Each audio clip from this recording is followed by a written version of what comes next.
لبيك اللهم لبيك لبيك لا شريك لك لبيك إن الحمد والنعمة لك والملك لا شريك لك. Melati kuntum tumbuh melata, sayang merbah di pohon cemara. Assalamualaikum, mulanya bicara, saya sembah pembuka bicara.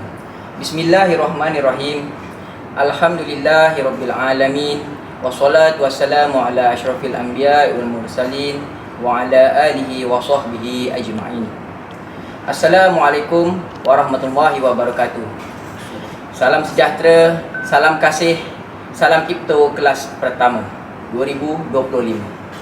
Segala puji-pujian kehadrat Allah Subhanahu wa taala kerana dengan limpah kurnia dan izinnya dapat kita bersama-sama bersua dalam sebuah program Bual Bicara Ibto Institut Pendidikan Guru Kampus Tun Hussein On, anjuran Unit Hikmat Pengurusan Jabatan Hal Ehwal Pelajar dan Unit Media Institut Pendidikan Guru Kampus Tun Hussein On dengan tajuk yang dipilih Lambaian Kaabah. Mendengar saja tajuk kita kali ini, pastinya kita sebagai umat Islam akan terus terfikirkan tentang Baitullah Al-Haram ataupun Kaabah, iaitu bangunan suci kita yang menjadi kiblat solat dan tempat bertawaf umat Islam pada waktu menunaikan ibadah haji dan umrah.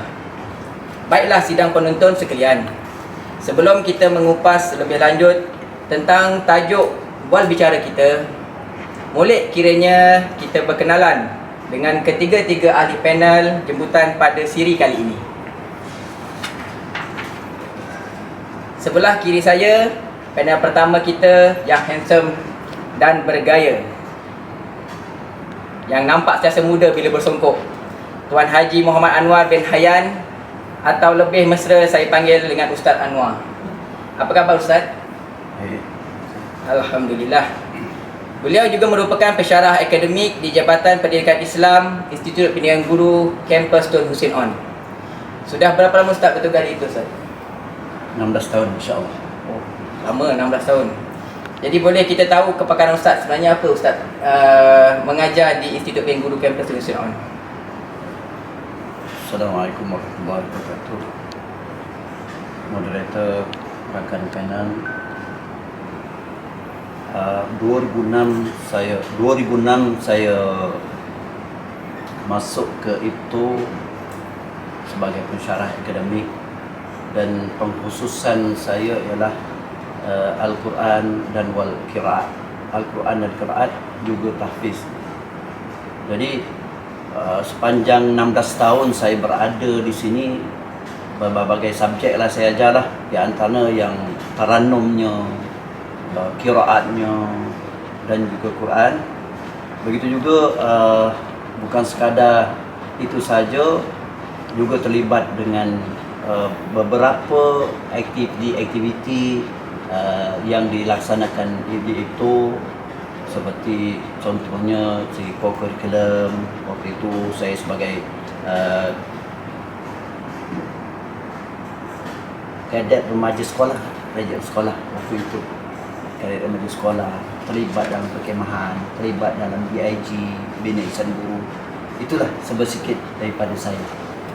Terima kasih Ustaz. Jadi itulah sikit perkongsian kemahiran ataupun kepakaran yang ada pada Ustaz di Institut Pendidikan Guru Kampus Tun Hussein On. Okey, jadi saya perkenalkan ahli panel kita yang kedua, yang tak sah kalau kita dah jemput kumbang mestilah ada bunganya. Jadi baru nampak seri program ni insya-Allah. Jadi selamat datang saya ucapkan kepada Puan Nazariah binti Husin. Terima kasih. Apa khabar Puan Nazar? Alhamdulillah sihat pada moderator. Okey, Puan Nazariah. Puan Nazariah bertugas sebagai apa ya di Institut Pendidikan Guru ni? Saya bertugas di pembantu operasi dan bertugas di bahagian pengurusan atasan, membantu PA pengarah. Okey, itu dia perkongsian tentang sedikit banyak tentang Puan Nazariah. Jadi seterusnya saya perkenalkan ahli panel kita yang ketiga. Selamat datang saya ucapkan kepada Encik Nur Hisam bin Misran yang bertugas sebagai pilot di Institut Pendidikan Guru Kampus Tun Hussein On. Jadi bila saya sebut pilot ni, dia bukannya membawa kapal terbang, tapi pilot darat. Jadi sudah berapa lama Encik Isam bertugas sebagai pemandu di IPTO? Assalamualaikum warahmatullahi wabarakatuh. Terima kasih Doktor. Saya mula bertugas di IPTO 2011. Hingga sekarang lah sebagai pemandu di IPTO. Dan saya mula umur 40 tahun saya berkhidmat di sini. Sampai sekarang umur saya 50 tahun, mana 11 tahun saya dah tu. InsyaAllah 60 sampai ke umur 60 tahun lah saya berkhidmat di sini. Terima kasih Cik Nur Isam. Alhamdulillah, usai salam perkenalan kita dengan ahli panel kita, sekali lagi ucapan terima kasih atas kesudian semua ahli panel yang menerima undangan kami dalam bual bicara kali ini. Kembali kita ke tajuk yang diberi. Boleh tak Ustaz jelaskan kepada kita apakah itu haji dan umrah? Assalamualaikum warahmatullahi wabarakatuh. Bismillahirrahmanirrahim. Alhamdulillah wassalatu wassalamu ala Rasulillah wa ala alihi wa man tabi'ahu wa wala. Tuan moderator, rekan-rekan panel, alhamdulillah syukur kepada Allah SWT pada pertemuan kali ini membicarakan tentang satu rukun Islam yang wajib dilaksanakan oleh umat Islam berdasarkan kepada firman Allah SWT dalam surah Al-Hajj, wa'azin fin nasi bil hajj, iaitu serulah kepada manusia untuk melakukan atau melaksanakan haji. Begitu juga dalam surah Ali Imran, a'udzubillahi minasyaitonir rajim, walillahi 'alan nasi hajjul baiti man istata'a ila sabila. Allah mewajibkan kepada manusia supaya melaksanakan ibadah haji. Merujuk daripada dua dalil ini, haji adalah sesuatu yang wajib dilaksanakan oleh umat Islam. Sebab itu haji, kalau kita merujuk walillahi 'alan nasi hajjul bait, diperintahkan, Allah perintahkan kepada manusia supaya melaksanakan haji. Ke mana? Ke Baitul Haram. Sebab itu haji itu kalau diistilahkan sebagai mengunjungi Baitullah Al-Haram pada bulan-bulan haji. Bulan-bulan haji ialah bulan Zulhijjah. Bulan Zulhijjah dengan melaksanakan beberapa rukun dan syarat-syarat haji. Manakala umrah ialah menziarahi Baitullah Al-Haram pada bila-bila masa. Di sini kita lihat bila sebut tentang haji dan umrah ini menunjukkan bahawa manusia perlu kepada sesuatu untuk sampai di sana. Sebab itu dalam dalil itu manistata'a ila sabila, wajib bagi mereka-mereka yang berkemampuan. Manistata'a ila sabila, maknanya kalau tidak mampu maka belum sampai ke peringkat wajib. Jadi haji adalah sesuatu yang wajib bagi setiap orang Islam, sama ada lelaki dan perempuan, untuk menunaikan perintah Allah Subhanahu wa taala berdasarkan dalil-dalil yang saya sebut tadi. Untuk itu saya kembalikan balik kepada moderator. Sidang penonton sekalian, demikian tadi penjelasan tentang haji dan umrah yang telah disampaikan oleh Ustaz Anwar.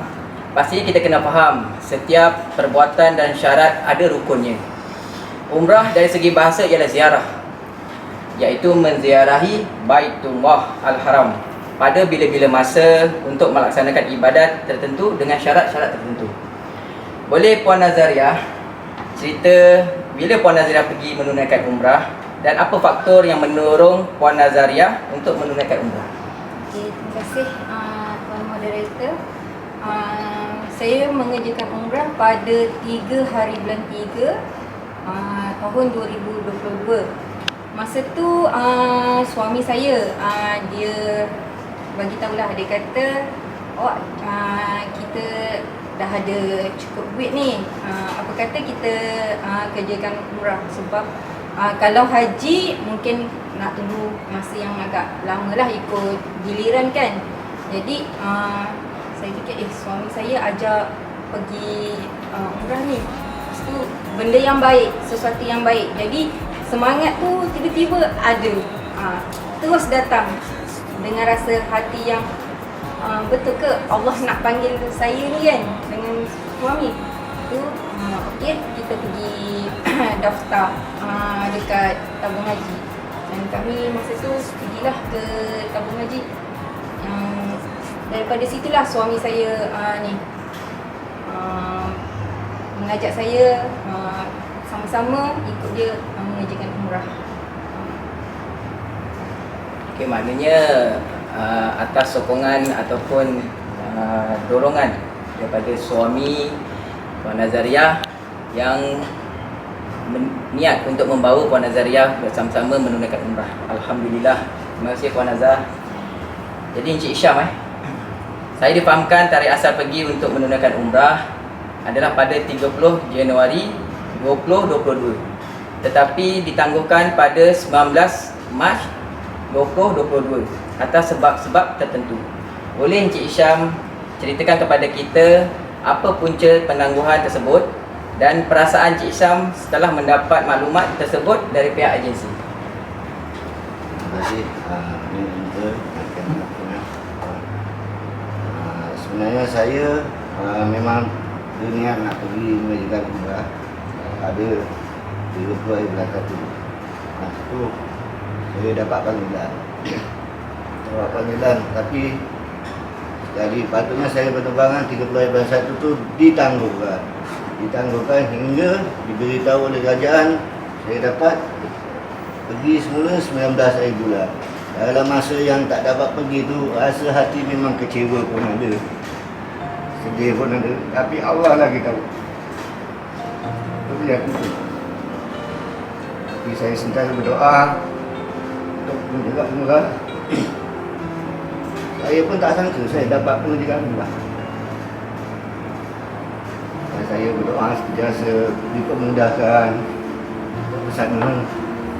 Alhamdulillah saya dapat panggilan dan jemputan daripada Allah Ta'ala untuk menjadi teramu dia pada 19 bulan. Saya amat bersyukur mendapat berita yang saya dapat pergi. Sebelum tu saya tak dapat pergi masa penangguhan. Persiapan saya dah sediakan, apa semua dah siap, hati dengan keadaan dia. Kalau nak pertama kali nak pergi, hati ditangguhkan. Tapi saya berdoa, Ya Allah, mudahkanlah saya. Tapi alhamdulillah saya dimudahkan, dapat juga pergi dengan umrah. Itu saya juga. Subhanallah, betapa besarnya nikmat Allah yang Allah beri pada umatnya. Subhanallah, betapa besar nikmat yang Allah beri kepada hamba-Nya. Terima kasih kepada Encik Syam atas perkongsian tadi. Kita kembali soalan kepada Ustaz Anwar. Saya difahamkan Ustaz juga merupakan seorang mutawif. Boleh Ustaz jelaskan kepada kita apa tugas sebenar mutawif? Assalamualaikum warahmatullahi wabarakatuh. Dan moderator, rakan-rakan panel, alhamdulillah, syukur pada Allah SWT. Saya mengambil tema daripada tabung haji, iaitu menyantuni Duyufur Rahman. Iaitu Duyufur Rahman ialah bermaksud tamu Allah. Sesiapa yang pergi ke Baitullah Al-Haram, sama ada mengerjakan haji atau umrah, dia dipanggil Duyufur Rahman ataupun dipanggil tetamu Allah. Maka tetamu Allah itu bukan sekadar datang ke sana hanya sekadar datang begitu saja. Dia memerlukan kepada untuk melaksanakan ibadah, dia ada rukunnya, ada syaratnya, ada rukun kaulinya, ada rukun fi'linya. Tapi kebanyakan rukun haji ini ada rukun fi'li, perbuatan. maka sudah barang tentu ia memerlukan pimpinan, memerlukan tunjuk ajar daripada seseorang yang mempunyai autoriti. Maka di situ pada peringkat permulaan saya 2010, saya telah dipanggil oleh tabung haji. Sebelum itu saya jugalah pembimbing ibadah haji tabung haji Malaysia. Pada 2010 saya telah dipilih untuk menjadi pembimbing ibadah haji Tanah Suci, atau singkatannya PEHTAS, pembimbing ibadah haji Tanah Suci. Di mana PEHTAS ini kerjanya Masya Allah sesuai dengan tema tadi, menyantuni Duyufur Rahman, memastikan Duyufur Rahman itu dapat melaksanakan ibadah haji dengan sebaik-baiknya, dapat melaksanakan rukun dan syarat-syaratnya, supaya nanti balik ke tanah air mereka tidak ada rasa syak, rasa ragu-ragu tentang amal ibadahnya. Maka dengan itu, setibanya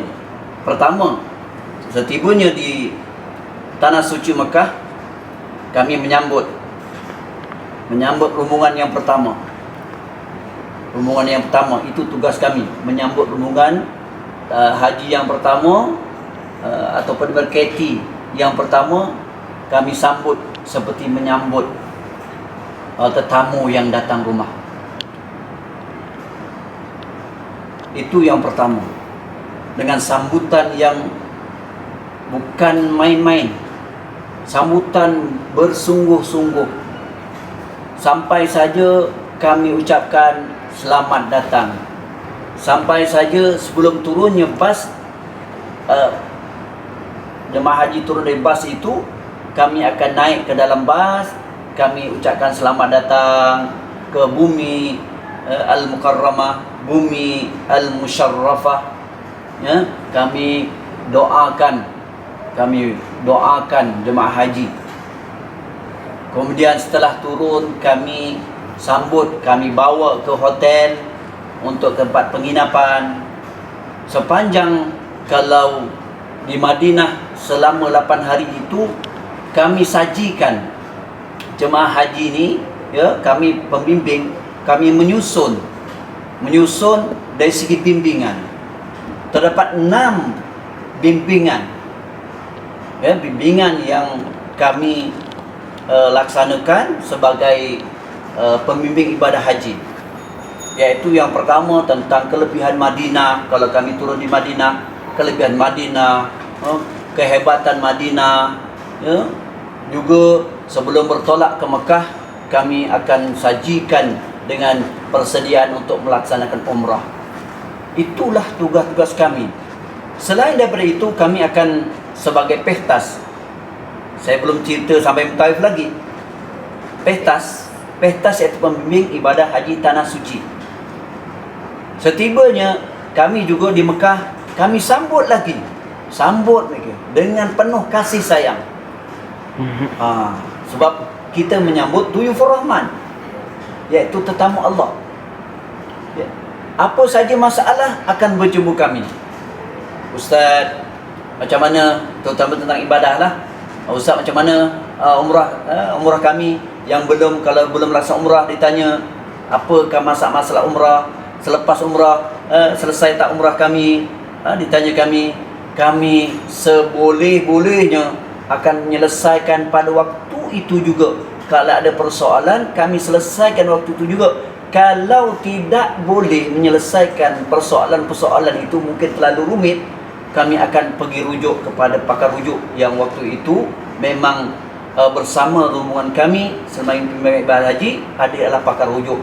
Yang pakar rujuk ini, kami akan bertemu pakar rujuk, dan sebelum itu kami minta nombor bilik para jemaah haji, telefon dia, dengan syarat sebelum 24 jam kami kena selesaikan persoalan-persoalan sekiranya persoalan kami itu tidak dapat kami jawab, kami akan rujuk kepada pakar rujuk. Itu tugas kami. Selain daripada itu juga, kami bawa para jemaah haji. Para jemaah haji ke mana? Ziarah. Itu juga ziarah. Ziarah, bermulanya ziarah itu kami daripada hotel, kami akan cerita bermulanya bas bergerak, kami tidak berhenti menceritakan. Kalau kami ke Gua Hira, kami akan ceritakan kisah-kisah Gua Hira.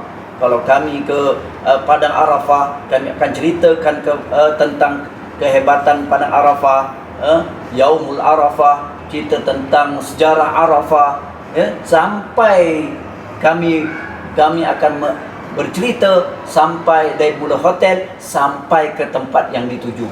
Itu adalah tugas-tugas pehtas ataupun pembimbing ibadah haji. Kemudian juga pada 2014 saya juga telah dipanggil juga, dipilih juga untuk menyantuni. Kalau dulu 2012 saya menyantuni kumpulan muasasah.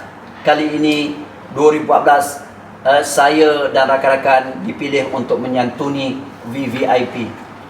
2014 tugas kami berbeza. Kalau dulu dengan muasasah, kami akan menyantuni mereka dengan memberi ceramah dan sebagainya. Tetapi kalau VVIP, kami hanya akan tunggu sekiranya ada persoalan. Itu tugas-tugas kami. Sekiranya ada masalah, dia akan panggil kami untuk menyelesaikan masalah. Itu perbezaanlah. Namun begitu, itu pehtas pembimbing.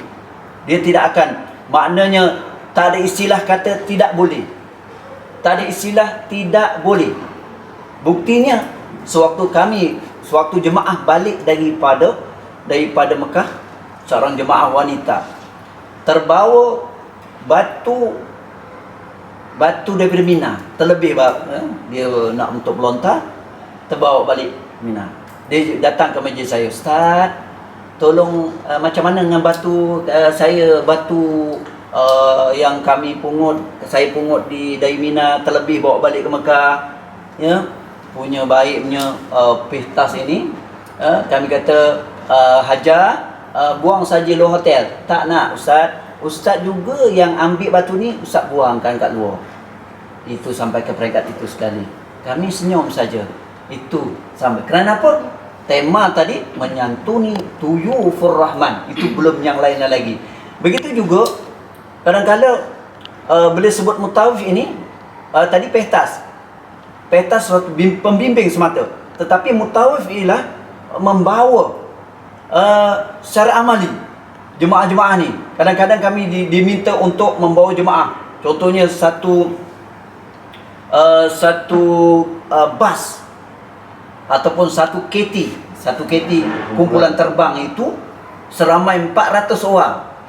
Kami diminta membawa. Ini kerja mutawif, bukan sekadar pembimbing saja, mutawif juga. Kami akan bawa dia ke mana untuk melaksanakan, bawa dia ke mana, ke Masjidil Haram untuk melakukan tawaf, sa'i dan sebagainya.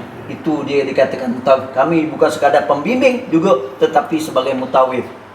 Di situlah bermulanya, daripada 2012, 2014, kemudian setiap tahun memang daripada travel mencadangkan atau memohon untuk meminta saya untuk membawa para jemaah dia hingga ke sekarang sebagai mutawif. Dan mutawif itu bukan sekadar membawa jemaah haji saja, tapi kami setiap tahun akan dipanggil untuk bermuzakarah. Muzakarah haji tujuannya untuk apa? Untuk menyeragamkan hukum-hukum haji, kerana hukum-hukum haji ini terlalu unik.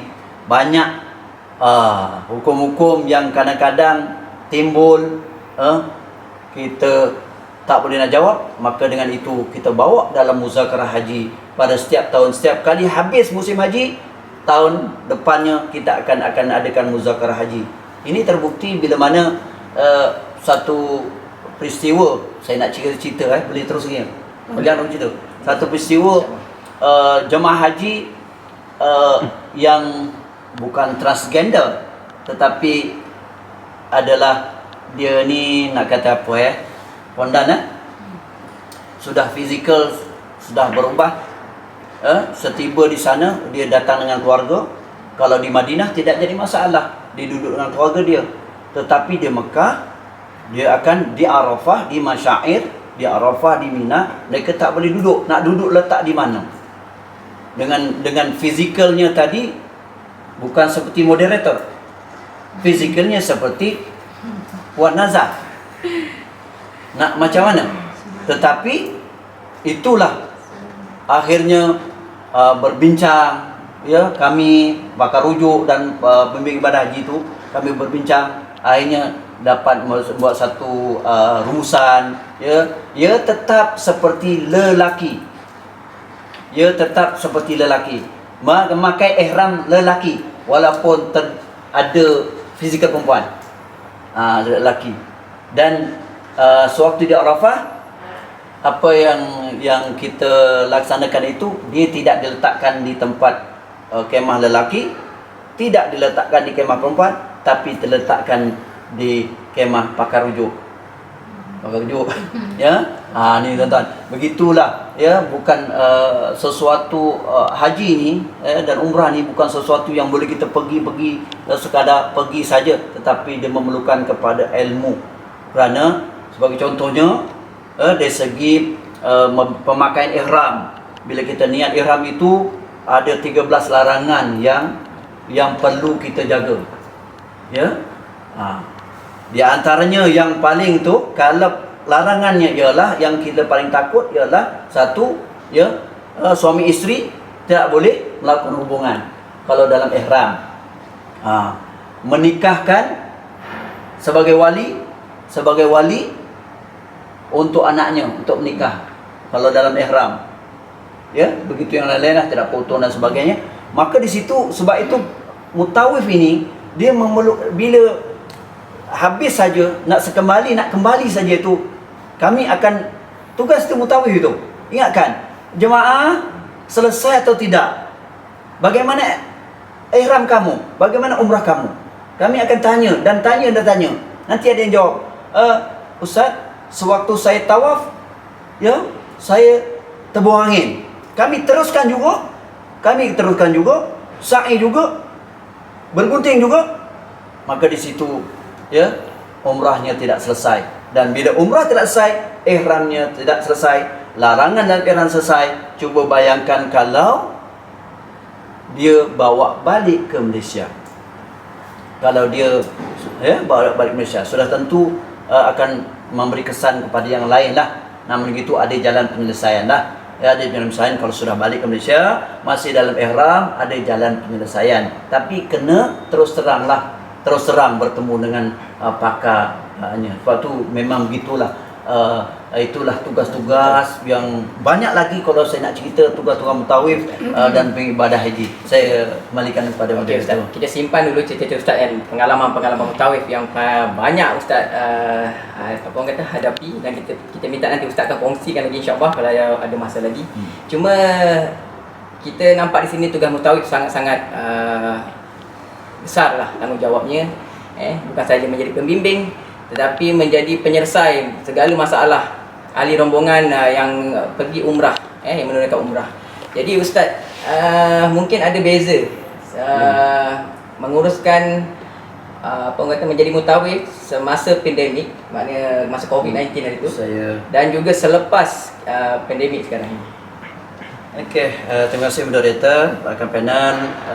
Perbezaannya ialah satu pengalaman bagi saya lah. Saya kali pertama pada bulan Disember, bulan Mac yang lepas, selepas pandemik, agak mencabar sebagai mutawif. Yang pertama ialah mencabarnya ialah satu, ialah berkaitan dengan nanti kita nak pergi satulah, kita nak pastikan jemaah kita bebas daripada COVID dengan buat RTK dan sebagainya, ujian dan sebagainya. Yang kedua, sampai di sana kita kenapa? Kita pastikan jemaah itu sudah ada aplikasi, ya, memastikan setiap jemaah ada SIM card tu. Setiap jemaah mesti ada SIM card untuk memudahkan aplikasi yang dipanggil I'tamarna dan Tawakalna. Tujuannya untuk apa? Untuk kita menempah masuk ke Raudah atau menempah masuk untuk melakukan umrah. Jadi pengalaman saya agak mencabar. Setibanya pukul 8 malam daripada Malaysia, turun di Madinah, sampai malam kami nak menyelesaikan dalam jemaah 100 lebih 119 orang itu dari pukul 8 sampai pukul 1 malam. Kerana apa? Kita nak menyelesaikan supaya aplikasi itu dapat jemaah dapat mendaftarkan satu aplikasi yang dipanggil I'tamar dan Tawakalna supaya dia dapat mudah nanti nak masuk raudhah, nak masuk masjid, nak buat umrah dan sebagainya. Manakala kalau hari biasa sampai saja kita bagi kunci, okey kunci, kita ambil pasport tu, pasport mutaif akan kumpul. Pasport kumpul, itu dah settle masalah. Besok kita akan pergi untuk, kalau di Madinah kita akan pergi ke Masjid Nabawi untuk ziarah makam Nabi, ziarah dan sebagainya. Itu bezanya. Agak mudah selepas pandemik daripada dalam waktu pandemik. Okey, terima kasih. Itulah dia hebatnya seorang mutawif. Jadi tanggungjawabnya sangat besar seperti mana kita sedia maklum. Dan untuk menunaikan umrah pastinya atas pada mereka yang mampu lah. Maksudnya apabila kita ingin menunaikan umrah, mestilah ada kemampuan yang perlu ada pada diri ataupun keluarga lah, untuk membawa keluarga sebagainya. Boleh Puan Nazariah berkongsi kepada kita semua bagaimana Puan Nazariah mengatur atau merancang dari segi simpanan lah untuk proses Puan Nazariah pergi mengerjakan umrah. Okey, terima kasih saudara moderator. Okey, tuan-tuan dan puan-puan, kalau nak tahu sebenarnya saya kumpul duit ni bermulanya saya bekerja sebagai penjawat awam. Melalui potongan gaji. Sebenarnya target saya ialah haji, bukannya umrah, tapi disebabkan simpanan suami saya tu lebih daripada saya, jadi suami saya offer untuk pergi mengerjakan umrah. Jadi masa hujung tahun 2021 tu kami pergi ke tabung haji dan untuk mendaftar. Lepas tu saya tanya suami saya, duit cukup tak? Lepas tu suami kata, insya-Allah cukup untuk kita berdua. Tapi kalau awak nak top up sikit ke apa, bolehlah kan, dari segi untuk belanja dekat sana apa semua. Okey, tak apa, dekat sana nanti saya yang keluarkan duit lah. Kita sama-sama duit yang simpanan yang kita ada tu kita keluarkan. Jadi bermulanya daripada situlah suami saya yang mengeluarkan duit untuk mengerjakan umrah. Jadi duit saya tu hanya untuk belanja sajalah. Kalau saudara moderator kalau nak tahu perlu lanjut. Jadi itulah dia perkongsian daripada Puan Nazar macam mana beliau mula menabung dari mula bekerja. Jadi mungkin perkongsian atau tips itu boleh juga kita jadikan panduan lah. InsyaAllah kita juga semua mesti ada impian yang sama untuk menunaikan umrah. Dan berbalik kepada Encik Isam. Encik Isam, boleh tak Encik Isam ceritakan pengalaman semasa mengerjakan umrah, dan ada tak perkara-perkara yang tidak dapat dilupakan lah sepanjang mengerjakan umrah? Terima kasih manager atas panel ini.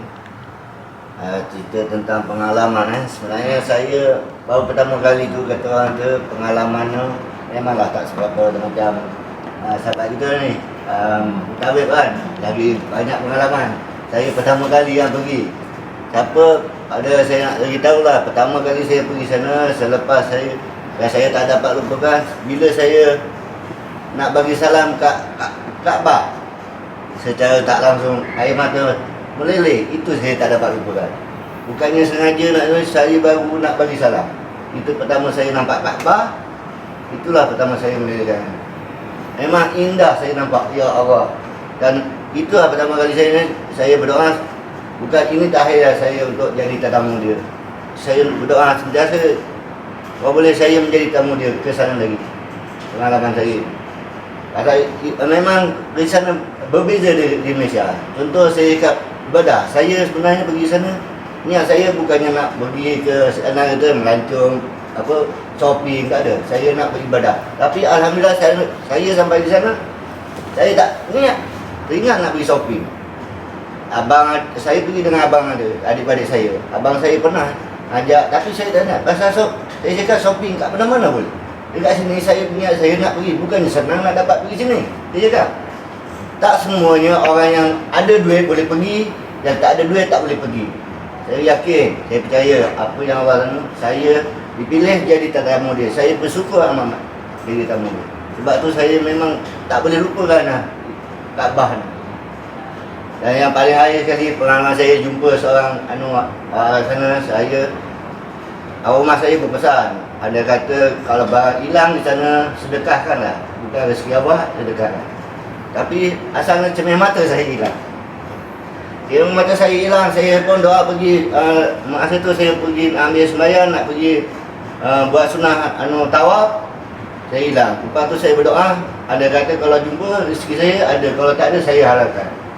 Selepas besok saya cari, ada sambut Allah ni, saya sama saya masa nak ambil solat, dia bagikan saya anugerah jam. Ni jam. Ini pun saya tak dapat lupakan. Saya ingat saya cakap, saya dah tanya mutawif sana, pasal apa? Bukan hak kita tak boleh suka-suka ambil, tapi dia jumpa saya, yang saya heran, dia cakap, boleh cakap macam, adakah awak orang Malaysia? You datang daripada Malaysia? Ya, saya orang Malaysia. Dia ambil jam ni, dia bagi saya. Saya cakap tak boleh, bukan saya punya, saya tak mau. Oh, tak, saya bagi, I give you, dia kata. Saya tak mau, saya pusing balik, saya letak jam ni kat atas mana. Macam mana saya ambil air sembahyang dengan dia, macam mata saya hilang kat situ. Saya ambil air sembahyang, saya nampak jam tu yang dia buka tu. Lepas tu saya pergi balik ke, apa ni, dekat, masa tu saya nak buat, umrah badan. Saya buat, Alhamdulillah saya dapat sana buat umrah badan 3 kali, umrah wajib dan umrah sunat. Itu yang kelebihan kat sana itu ni. Dia pun dia cakap, saya sebelum pergi tu dia jumpa saya lagi. Haji, I give you. Watch. Dia bagi dan dia sarungkan jam ni kat tangan saya. Tu saya tanya, boleh tak saya bawa balik mutan? Tapi kalau dia dah bagi tu awak boleh. Tapi kalau orang punya letak mana tak boleh. Betul tak Ustaz? Mutawif bagi tahu. Betul apa macam mana mutawif bagi tahu, macam tu lah kat sana itu mutawif. Pengalaman saya. Tapi memang saya tak dapat lupakan tu lah. Kaabah. Ya Allah. Itulah pertama kali. Saya tak macam apa ni? Allah Akbar. Macam tak percaya saya boleh sampai sini. Selama ni kita tengok dalam TV. Saya orang yang tak berada ni boleh sampai sini. Itu je saya sangat bersyukur. Itu je lah. Allah Akbar. Allah Akbar. Allah Maha Besar. Sungguhnya kalau Allah berkehendak, inilah dia Allah izinkan Cik Isam. Tapi biasanya kalau katalah kita pergi telah menunaikan umrah ini, biasanya kita akan rasa lagi untuk pergi. Ya, kenapa kita ada perasaan macam tu, Cik Isam? Perasaan saya pada saya nak pergi selagi saya niat memang nak pergi haji. Tapi saya cakap umur saya tak tahu bila saya boleh dapat panggilan haji. Kebetulan mungkin saya dijemput untuk ke umrah. Saya dapat panggilan pergi umrah, saya pun dengan izin orang tua saya sebenarnya kan. Pergilah. Ada rezeki pergi. Tapi Alhamdulillah Allah Ta'ala izinkan saya. Jadi tahun itu. Itu je lah dia.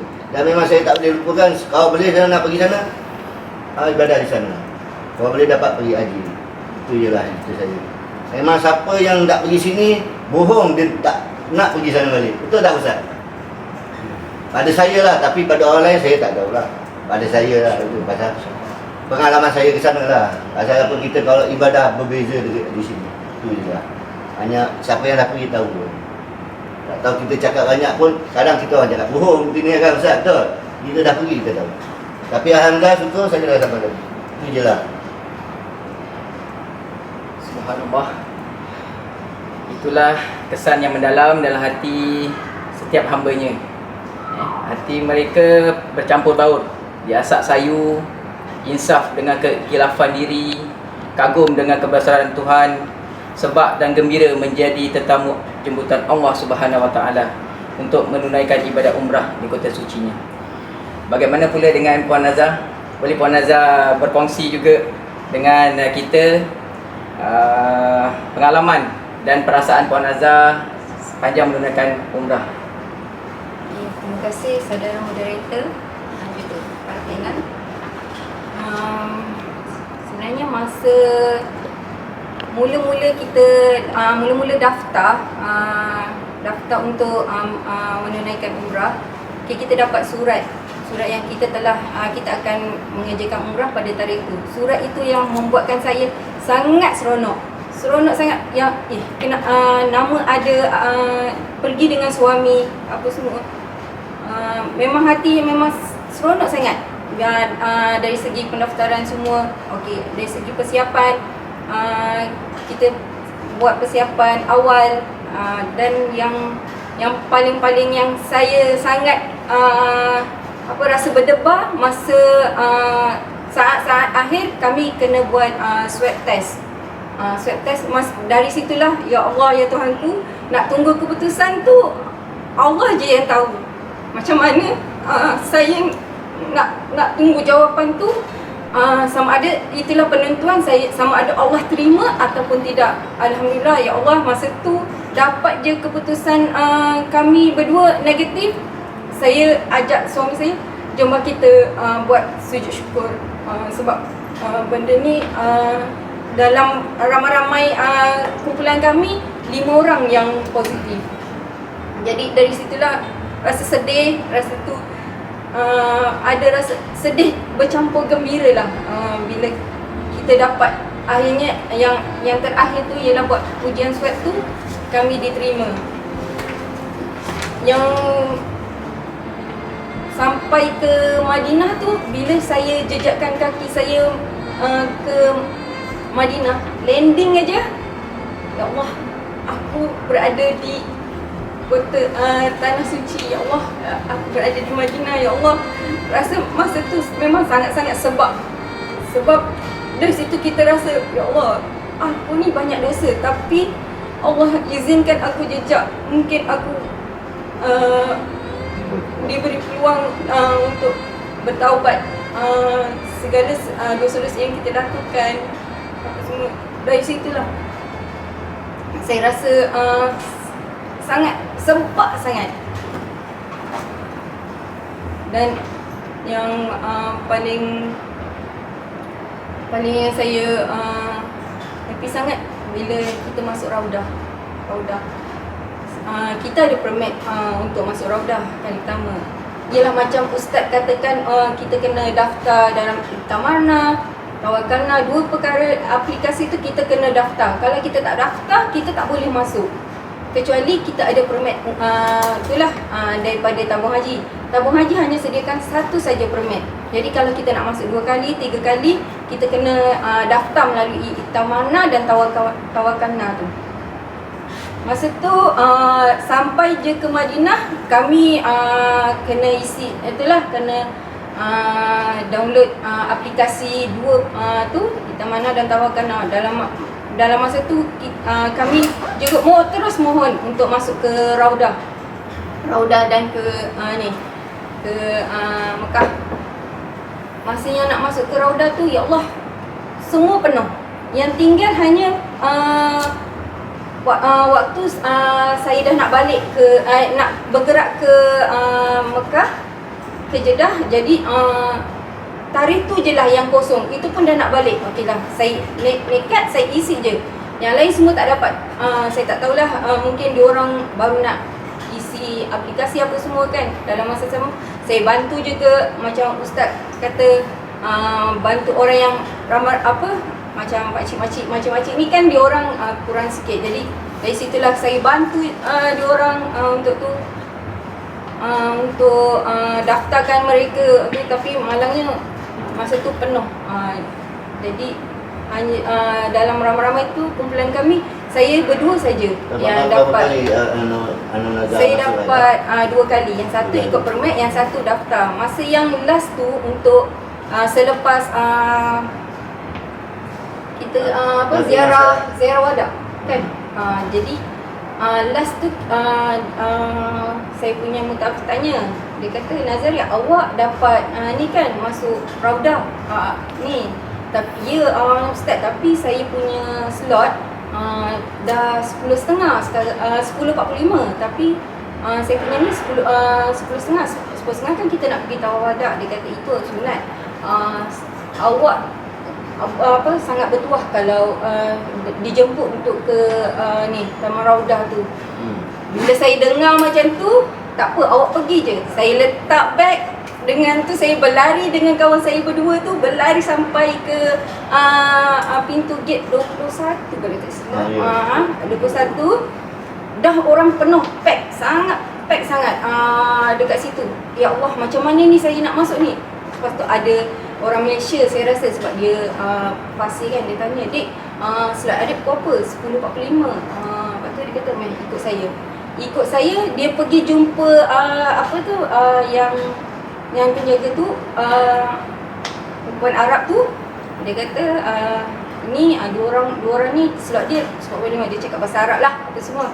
Lepas tu dia tengok saya punya, okey, terus masuk. Alhamdulillah, saya dipermudahkan. Dari situ dia, Allah, saya menangis. Ya Allah, kali kedua saya memang betul-betul, saya cakap memang sangat-sangat saya menangis, betul-betul menangis Tapi lah. itu memang Ustaz. Masuk pemuda tu memang kena ikut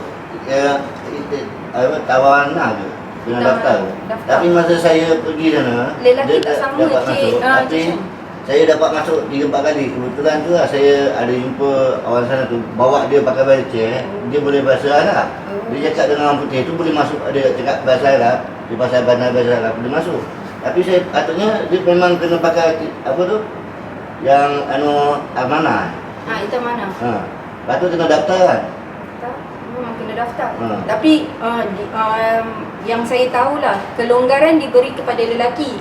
Raudah kan tempat makam Rasulullah. Tapi saya alhamdulillah lah dapat masuk dulu kan, pasal pakai kad tu sekali je. Kalau yang perempuan ni dia bukan mahram. Tapi mutawif boleh masuk banyak kali ke Ustaz? Sana. Mutawif masih bergantung kepada peraturan kerana kami akan bila saja kita masuk tanpa peraturan, kami akan mungkin kalau tertangkap dan sebagainya, dia akan berkesan kepada travel dan agensi dan sebagainya. Kami tetap dengan peraturan Tamarna. Kami mendaftar dalam aplikasi tersebut dan kami akan masuk. Itulah yang sewaktu pandemik lah. Amat mencabar. Jadi subhanallah, lagi kita sebut Allah, subhanallah, besarnya nikmat yang Allah beri.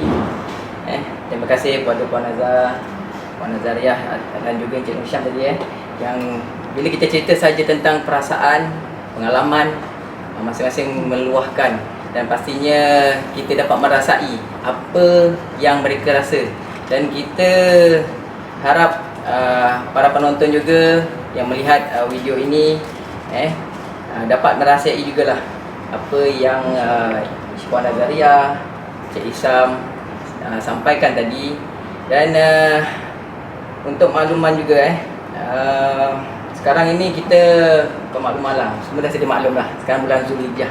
Jadi kita dah panggil bulan ni ialah bulan ataupun musim haji. Labbaik Allahumma labbaik. Labbaik la syarika lak labbaik. Innal hamda wan ni'mata laka wal mulk la syarika lah. Jadi laungan syahdu talbiyah bergema di seluruh kota Mekah sekarang ni. Terutamanya bila datangnya bulan Zulhijjah, Ustaz dan juga kita panggil pada musim haji lah. Jadi jemaah semua dah memenuhi kota Mekah bersama niat mereka untuk menunaikan rukun Islam kelima. Jadi Ustaz, sebagai rumusan lah buat bicara kita kali ini, mungkin boleh Ustaz kongsikan kepada kita semua, dan apakah persediaan yang wajar kepada bakal haji dan umrah? Terima kasih moderator dan rakan panel. Bila sebut tentang bakal haji dan bakal hajjah ini, sebenarnya yang saya sebut pada awalnya ialah duyufur rahman, tetamu Allah.